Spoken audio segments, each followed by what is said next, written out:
அதே மாதிரி குற்றங்களுக்கு எதிராக கடும் நடவடிக்கை, குற்றங்களுக்கு எதிராக கடும் நடவடிக்கை எடுத்தீங்கன்னு வைங்க, அப்பதான் அமைதி ஏற்படும். என்னுடைய தகப்பனார ஒருத்தன் கொலை பண்ணிவிட்டான், அவனை பிடிச்சி 6 மாதம் சோத்த போட்டு அனுப்பி விட்டீங்க. நான் என்ன பண்ணுவேன்? அட பாவிகளை, எங்க அப்பனை கொலை பண்ணிருக்கான், இந்த ஆளுக்கு சோத்த போட்டு அனுப்பி விடுறீங்களான்னு நான் 6 ரூபாய் எடுத்து வரட்டும்னா இல்லையா?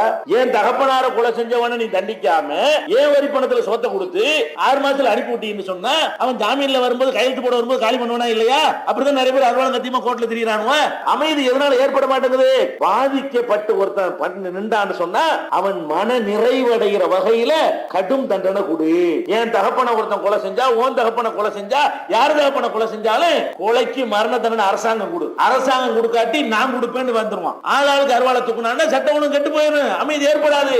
அப்ப குற்றங்களுக்கு கடும் நடவடிக்கை, இஸ்லாம் சொல்லக்கூடிய தண்டனை எங்க எல்லாம் இருக்கிறதோ அங்க எல்லாம் பாருங்க ஓரளவுக்கு அமைதியா இருக்கும். திருட்டு குற்றம் குறைவா இருக்கும், கற்பழிப்பு குறைவா இருக்கும். ஓடுற ரயில்ல பொம்பளைய கற்பழிப்புன்னு போடுறான் பேப்பர்ல. எதனால போடுறான்? 40 தடவை கற்பழிச்ச காமுகன் கைதுன்னு போடுறான். 40 தடவை கற்பழிச்சவன் என்ன பண்ணி நீங்க ஒண்ணும் பண்ணல, அதான் 40,000 மாற்றான். அப்ப இந்த மாதிரிலாம் இல்லாம அதுக்குரிய தண்டனையை கரெக்டா கொடுத்தீங்கன்னு சொன்னா இந்த மாதிரியான கொடுமை எல்லாம் நடக்காது. குற்றம் எவனாவது செஞ்சா ஒருத்தனுக்கு எதிராக வரம்பு மீறினா சாதாரணமா மயில் அரவுனால தடவாதே, சவுக்கு எடுத்து புடி, உலகத்துக்கு தெரிகிற மாதிரி அடி. அந்த அட்டியை பார்த்துட்டு அடுத்து ஒருத்தன் திருடுவானா? ஒரு திருட்டு பையில கையை வெட்டுனா அதை டிவியில போட்டு விட்டா எல்லாரும் அதை பார்த்தா அதுக்கு ஒரு திருடுவானா?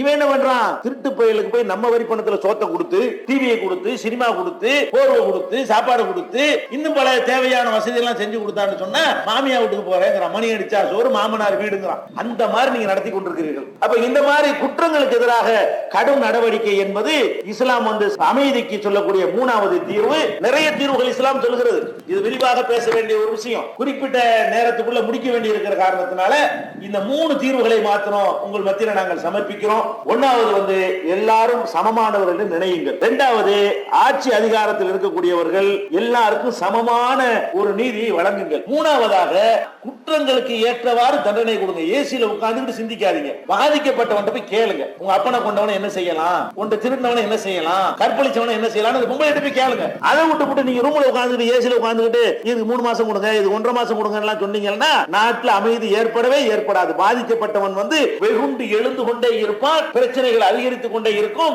இதுக்கு முடிவே வராது. எனவே இந்த 3 தீர்வுகளை உங்கள் முன்னாடி வைத்திருக்கிறோம். இன்னும் பல தீர்வுகள் இருக்கின்றன. இதை உணர்ந்து உலக அமைதிக்கு பாடுபடக்கூடிய நன்மக்களாக நம்ம மாற வேண்டும்.